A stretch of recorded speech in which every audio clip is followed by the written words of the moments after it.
Funding for this program was provided in part by the Corporation for Public Broadcasting and by the financial support of viewers like you. Reach for the speed, reach for the whistle, go where the rail may run. Reach for the words, reach for the story, follow the rainbow sun. To a shining time station, where dreams can come true, waiting there for you.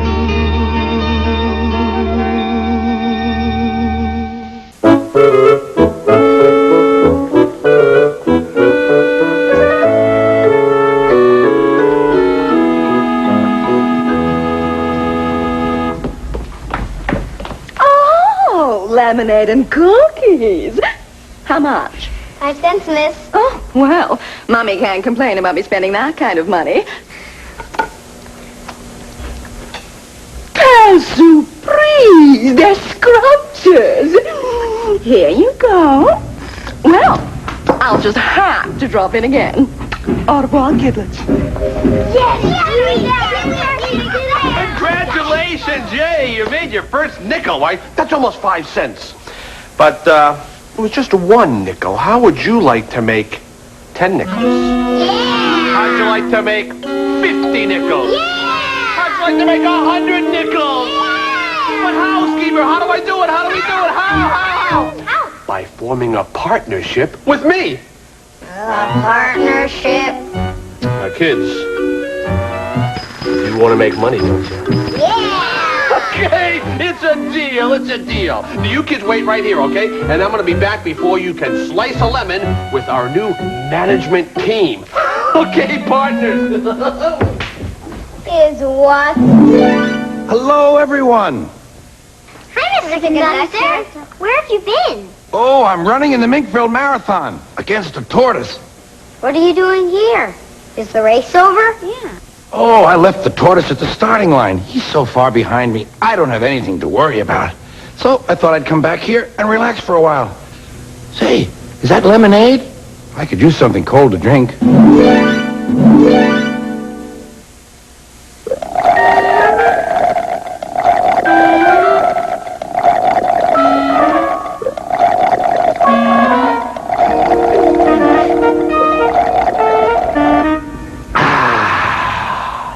Better.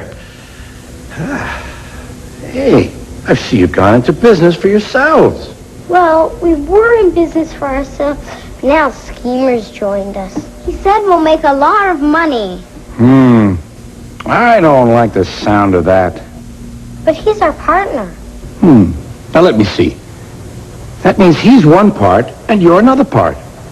And if one part doesn't get along with another part, then you'll have to part. And if the two parts are apart, how can I tell you apart? Oh, this partnership business is very confusing. If things keep going like this, you'll end up like Donald and Douglas in the brake van. Who are they? You don't know the 2 Scottish twins, Donald and Douglas? Of course you don't know Donald and Douglas, because I haven't told you about Donald and Douglas. Or was it Douglas and Donald? Do you have time to tell us a story? I mean, aren't you supposed to be running a race against the tortoise? Don't worry about him. He probably isn't even to Point Pokey yet. Now, where was I? Oh, yes. Donald and Douglas. Donald and Douglas are twins and had arrived from Scotland to help Sir Topham Hatt. But only one engine had been expected. The twins meant well, but did cause confusion. Sir Topham Hatt had given them numbers, Donald 9 and Douglas 10. But he was still planning to send one engine home.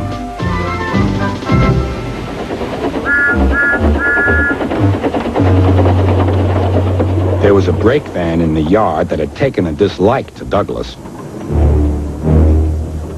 Things always went wrong when he had to take it out. His trains were late, and he was blamed. Douglas began to worry. Donald, his twin, was angry.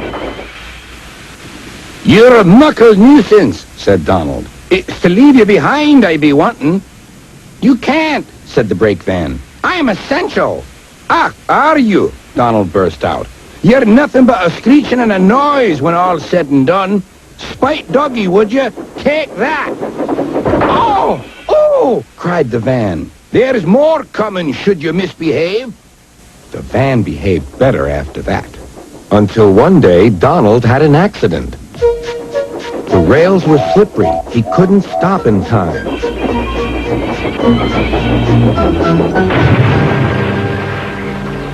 Donald wasn't hurt, but Sir Topham Hatt was most annoyed.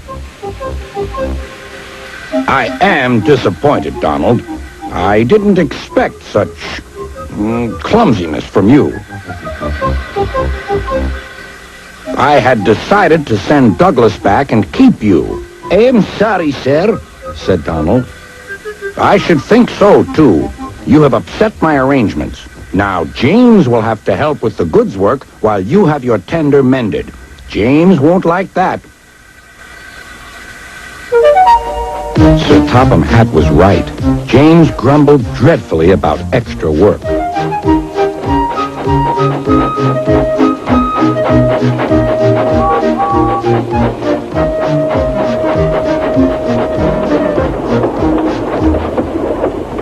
Anyone would think, said Douglas, that Donald had had his accident on purpose. I hear tell about an engine and some tar wagons. Shut up, said James. It's not funny. He didn't like to be reminded of his own accident. Well, well, well. Surely, James, it wasn't you. You didn't say. James didn't say. He slouched sulkily away. James is cross, snickered the spiteful brake van. We'll try to make him crosser still. Hold back, giggled the freight cars to each other. James did his best, but he was exhausted when they reached Edward's station. Luckily, Douglas was there. Help me up the hill, please, panted James. These freight cars are playing tricks. We'll show them, said Douglas.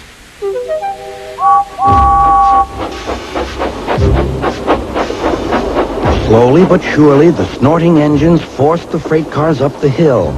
But James was losing steam. I can't do it! I can't do it! Leave it to me, shouted Douglas. The conductor was anxious. Go steady! The van's breaking! The van was in pieces. No one had been hurt, and soon Edward came to clear the mess. Sir Topham Hatt was on board. I might have known it would be Douglas, he said. Douglas was grand, sir, said Edward. James had no steam left, but Douglas worked hard enough for 3. I heard him from my yard.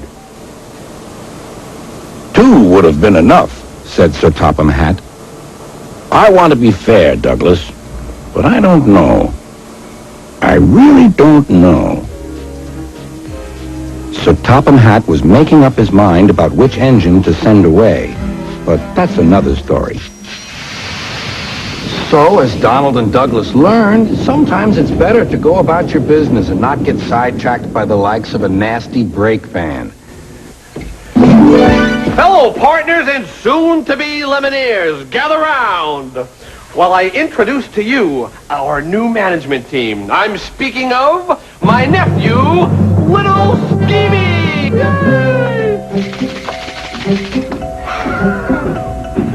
Hi, kids. Ready to move. Get out of my way, please. Now, first thing first, we raise prices. Lemonade goes up to 6 cents, and cookies go up to 7.5 cents. There's no such thing as 7.5 cents. Okay. Ow, ow, ow. Twist my arm. We make it 8 cents. You gotta love this kid. You gotta love him. And hey, let's put more water in the lemonade. Always thinking, always thinking. I don't know where he gets it from. I really, really don't. And such impeccable taste in clothing. Kids, listen, now I want you to be listening to everything that Schemee has to say, okay? Because his ideas are... they're beautiful. Okay, some rules for customers. Everyone, repeat after me. You touch it, you bought it. You touch it, you bought it. Oh, shop till I I've simply got to have some lemonade and cookies, especially when... Oh, how tacky. You raised your prices. I'm sorry, miss, but we have a new partner. Oh, look, don't talk to me about business. All I want is one of your delicious cookies. Icky poo!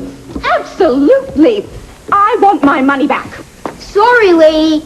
You touched it. You bought it. What? But that's crazy. These cookies are disgusting. Hey, what's going on here?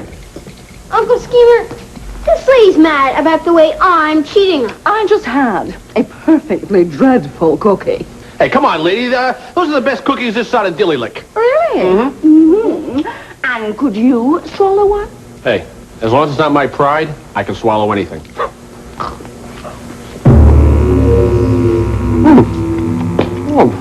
These are the best tasting cookies up in space I've ever had in my entire life. Well, yes, I suppose I can't argue with that. But that's the last time I come to this lemonade stand.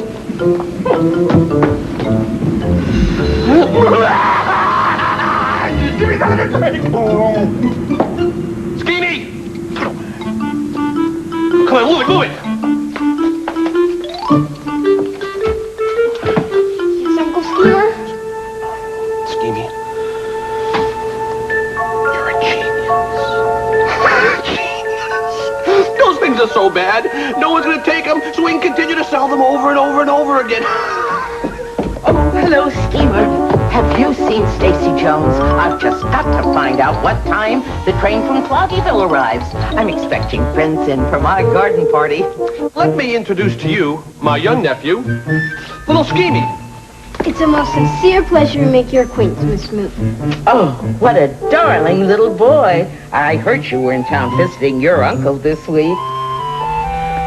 Oh, is this a lemonade stand? Oh, how wonderful.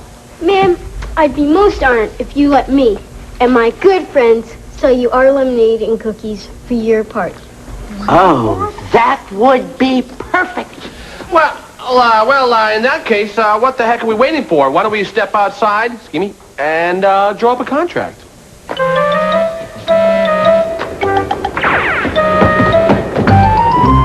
Wow! If we sell all our cookies and lemonade for Midge Smoot's party, we'll make tons of money! Yes! Hey, Billy, did you hear what I heard? That Dan and Becky and Kara are going to cater Midge Smoot's garden party, huh? Miss Smoot must trust you or she wouldn't want your lemonade. You should be proud of yourself. Yeah. Well, 2, please. I don't think that's such a good idea, you see. Yeah, maybe we should wait until we make a new batch of stuff. Why, you've got plenty here. Cheers. Cheers.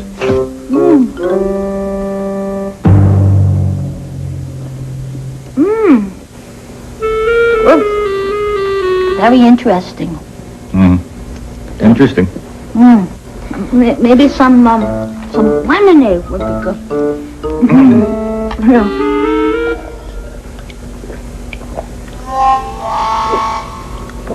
That's some lemonade. That's lemonade. That's okay. You don't have to finish it. You're probably not all that hungry. That's right. We just had a big meal. Yeah. Maybe we'll have some later. Yeah, later. Yeah.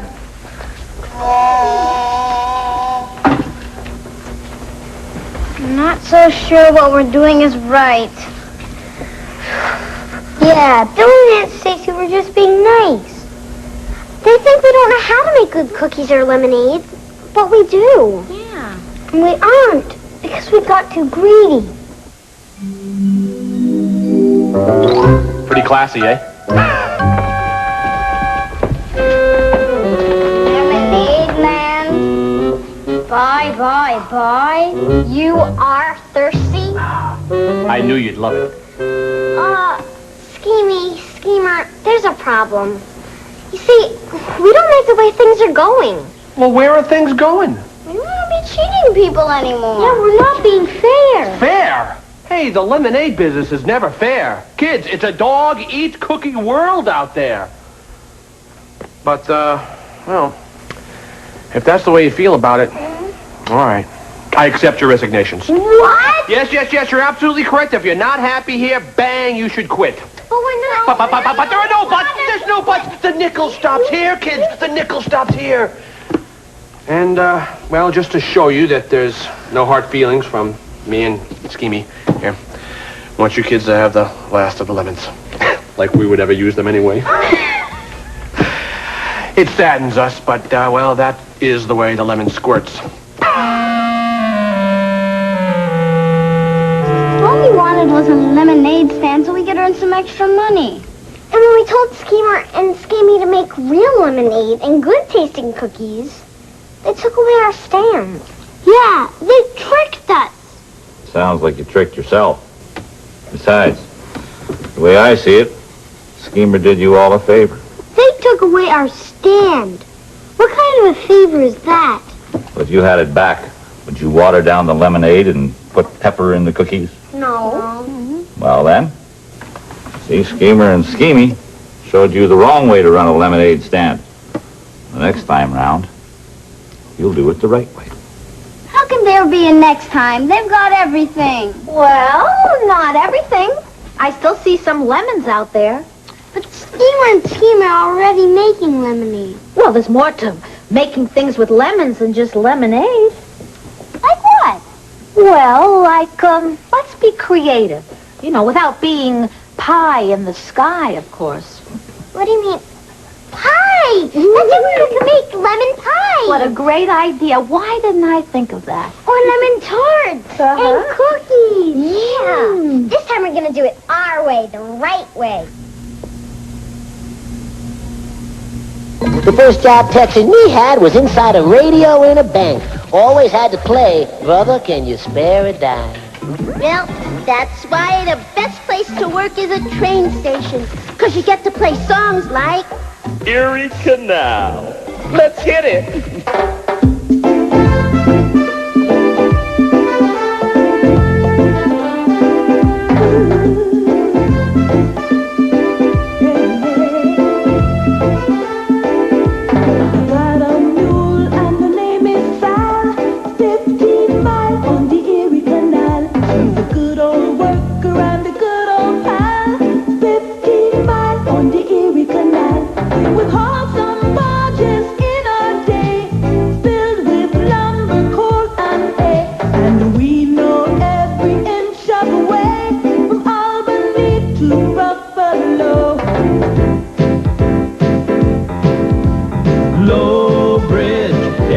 Down, low bridge, for we're going through a town. And you'll always know your neighbor, you'll always know your pal, if you've ever navigated on the Erie Canal.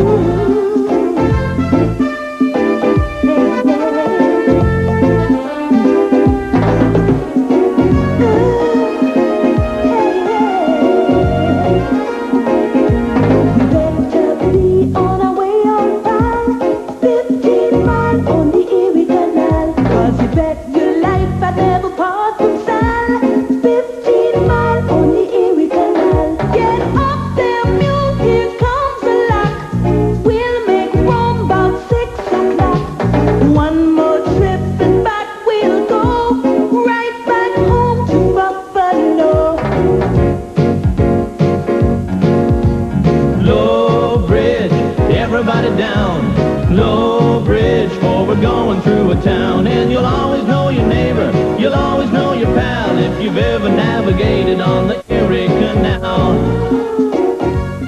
Everything but lemonade. Well, that's original, I must say. We thought of it. Everyone is pulling together, I see. Splendid. Now I just have to figure out how to tie this knot. So, Mr. Conductor, who won the race? The race? Oh, yes, the race. Well, it was close. It was so close that we both won. You and the tortoise both won? Yes. His coach, who kept cheering him on, said it was a tie. And speaking of ties and pulling together, I have to say the engines on the island of Sodor have really pulled together. There.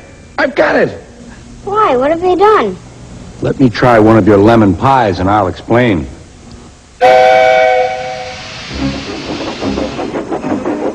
Snow came early to the island of Sodor, It was heavier than usual.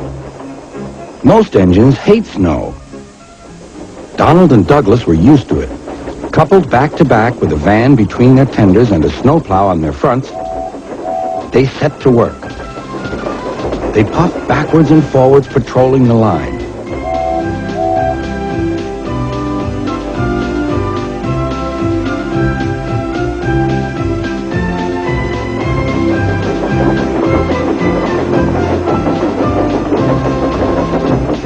Generally, the snow slipped away easily, but sometimes they found deeper drifts. Presently, they came to a drift which was larger than most. They charged it and were just backing for another try when... Help! Help! Lord sakes, Donald! It's Henry! Don't worry yourself, Henry. Wait a while. We'll have you out. Henry was very grateful. He saw all was not well. The twins were looking glum. They told him Sir Topham Hatt was making a decision. He'll send us away for sure. It's a shame, said Percy. A lot of nonsense about a broken signal box, grumbled Gordon. That spiteful brake van, too, put in James. Good riddance, that's what I say. The twins were splendid in the snow, added Henry. It isn't fair. They all agreed that something must be done, but none knew what. Percy decided to talk to Edward about it. What you need, said Edward, is a deputation. He explained what that was. Percy ran back quickly. Edward says we need a depot station. Of course, said Gordon. The question is... What is a desperation? Asked Henry. It's when engines tell Sir Topham Hatt something's wrong, said Percy. Did you say tell Sir Topham Hatt? Asked Duck thoughtfully. There was a long silence.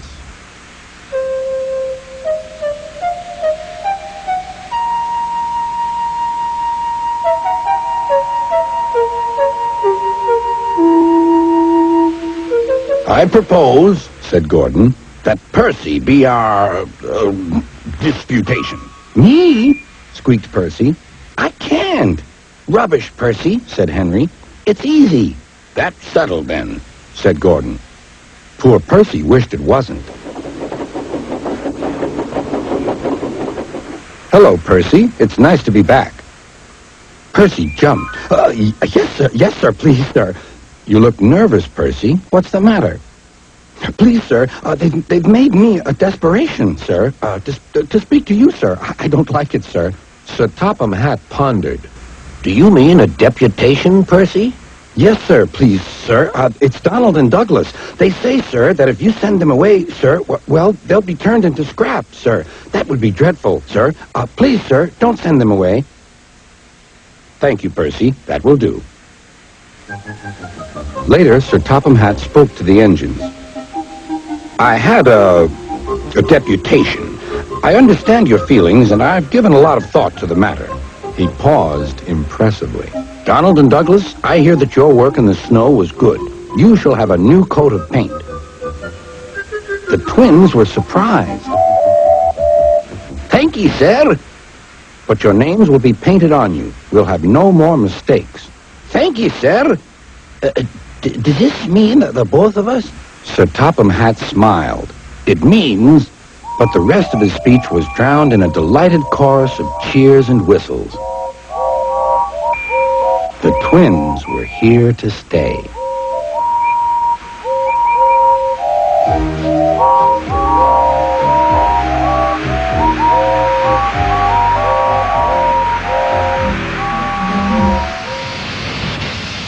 So, as you can see, some of the most surprising things can happen when you stand up for what you believe. And speaking of believing, it's time to be leaving. Hey, look what we got here, scheme team. Looks like we have some competition. Well, since you took over their last stand, the kids thought they'd start another one. Yeah! All right, ladies, just keep going around in a circle. Ah, my dear dear Midge Smoot. Don't you dare Midge Smoot me. Why, you're lucky my dog is better. After eating 2 of your cookies, he was sick all afternoon. Well, it's hardly our fault that the dog got sick. It wasn't our fault. I mean, Oh, just be quiet, you little twerp. We are going to keep marching until this stand is under new management. We'll stop people from buying anything. Ladies?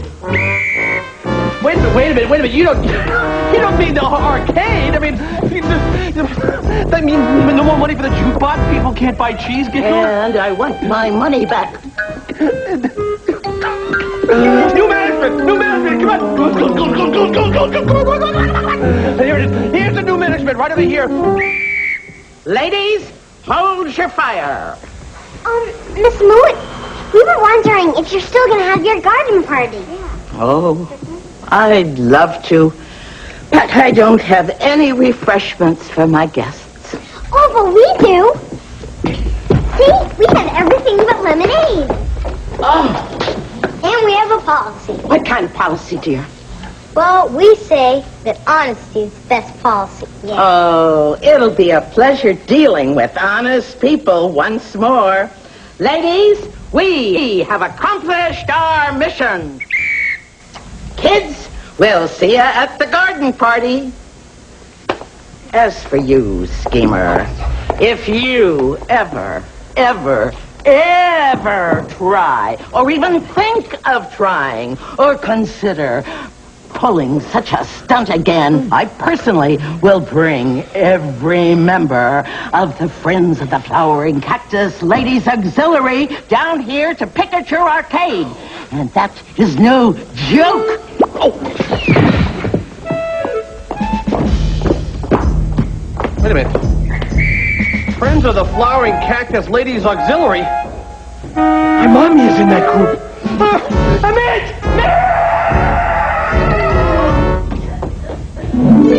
Did I hear someone say something about honesty being the best policy? Gee, Mr. Conductor, whenever we did the right thing, everything worked out. Of course, because when you're honest, things have a way of rolling along nicely. Speaking of rolling... Mr. Conductor, look out! Reach for the speed, reach for the whistle, go where the rail may run. Reach for the words, reach for the story, follow the rainbow sun.